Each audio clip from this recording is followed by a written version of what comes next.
Hi guys! Playing around with my new Cricut machine again. I was thinking that I'd like to try to do some embossing. I have the Cricut Explorer 2. Usually the Cuttlebug is what you do embossing with, but I thought that with my scoring pen that I could actually maybe do some embossing instead, so we're going to try it out. I have a ton of this. It's just like a thicker paper. It just has a heavier weight, almost the weight of like a business card.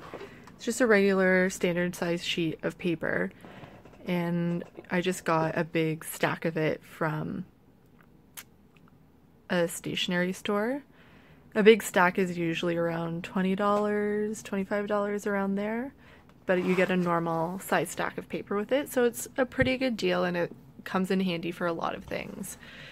So creating envelopes like I'll be doing with this, and invitations, business cards, card placeholders. There's a lot of uses.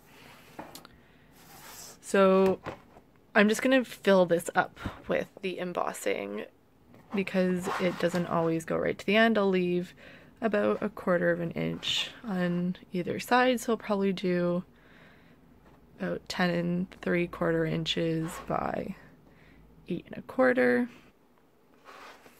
So I'm just going to create a square of that size on my design space. So I just have a blank canvas here. Going to insert shapes, choose a square. I'm going to go up here to the size, unlock it, and select my sizing. So I said 10 3/4 by 8 1/4. Okay, so that gives me my sheet that I'll be working with. I just position it in the 1/4 inch spacing place here.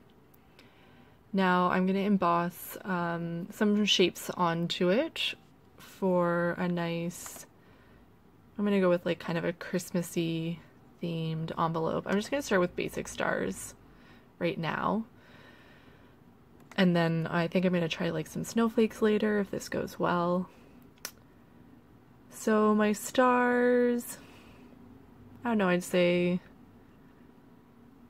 probably having them around, yeah, like 1/4 of an inch in size. Doing that, so I make my star, and I'm just gonna kind of scatter them, but I'll place this one here for now. So over here you can click on the information and it'll come up if you want to cut, write, score, or print. So I'm just going to click on score, and now it's just going to draw this star scoring line in. And I'm hoping that once I print, I'll just have all these little star score lines all over the place. Okay, so I'm just going to pretty much duplicate these and put them all over the place. Just going to kind of randomize that.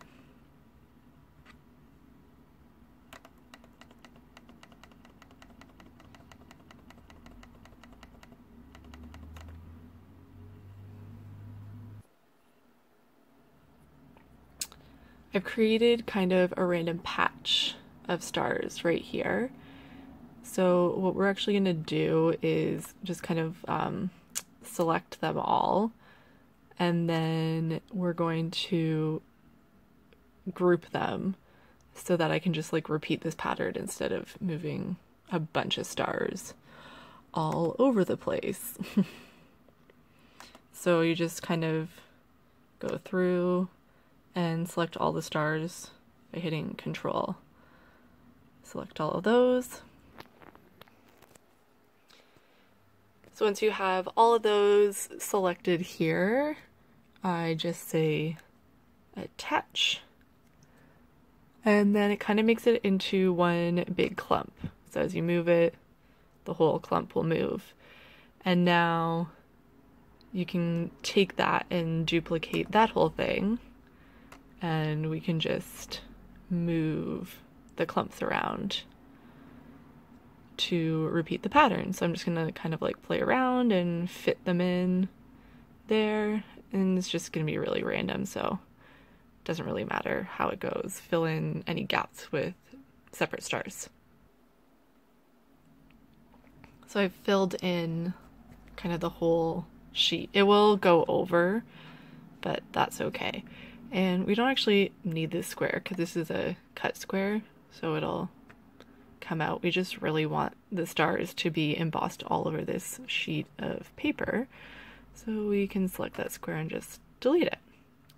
And now all we have to do is print it on our page. Yes, so I always make sure to save my projects, very important. I have an old laptop as well, which can be very finicky, so definitely do that. So we have our machine on here. Make sure to turn it on and load the scoring pen into number A. So you just go until it kind of clicks and that arrow disappears. We don't actually need a cutting blade in at the moment.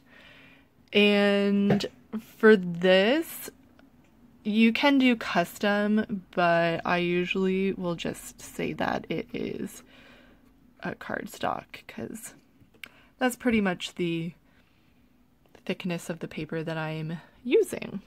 And then we will load our sheet onto the mat. So just lined up our sheet onto a sticky mat.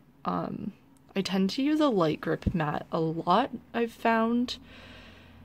I just find the other ones can stick too much and then it causes your paper to kind of tear when you're pulling it off of the mat.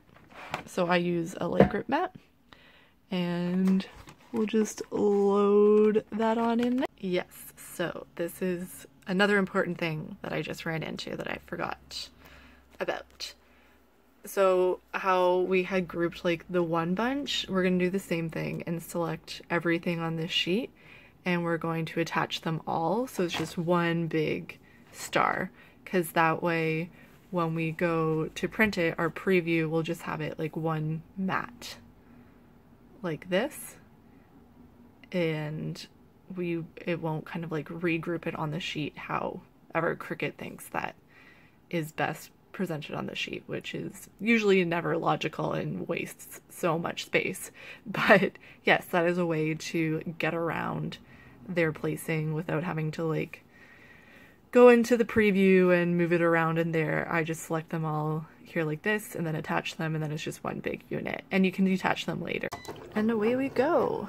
It's just using the score pen here to make little shapes on the paper, if you can see that. So I ran into a little issue. I don't know why, but my stars, they were saying it was more than 24 inches, which they weren't. And I couldn't figure out how to get around that.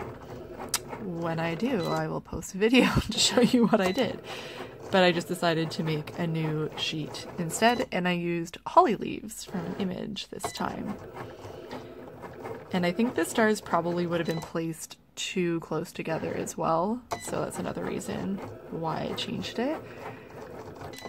But yeah, I'm excited to see what this will come out as. So it'll pretty much just be a piece of paper that's going to be embossed, and I can use it for whatever now. And I can do a bunch of these sheets up and just have them on hand.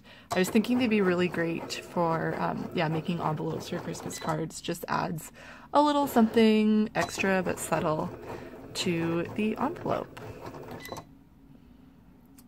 I guess I'll show you as well while that's printing how I made the holly score lines from an image. Go back to my design space. So what I did was I just clicked on images and I searched holly. I found a good outline that would just be a really obvious image, so I chose this one here. Insert image. And then I attached all of the color layers to make one layer. Oh, sorry, actually, I want to weld it. So it's just one bunched image here, and then do the same thing as before. Click on our shape now and go to score, and now it makes it as a score instead of a cut or a write. And I just duplicated those and placed them all over the page to fit up the size of the piece of paper that I'm embossing. Here we go. So just because it never really lines up for me, I find, and the design went a little over, it caused the edge of my paper to snag up a bit here. So something to keep in mind is that to make your projects always a little smaller, if like that's something that's really important, I'll probably be cutting this down anyways, so it's not a big deal. But that happens because it'll start from over here when it starts to either cut or do a score like this, and it drags it. So that's what causes these snags. So just be careful with that, but the rest looks amazing. So I have this amazing holly embossed paper now that I can use for whatever. And I think I'm going to make a beautiful Christmas envelope with it. That was that. I hope you enjoy. If you have any questions, please comment.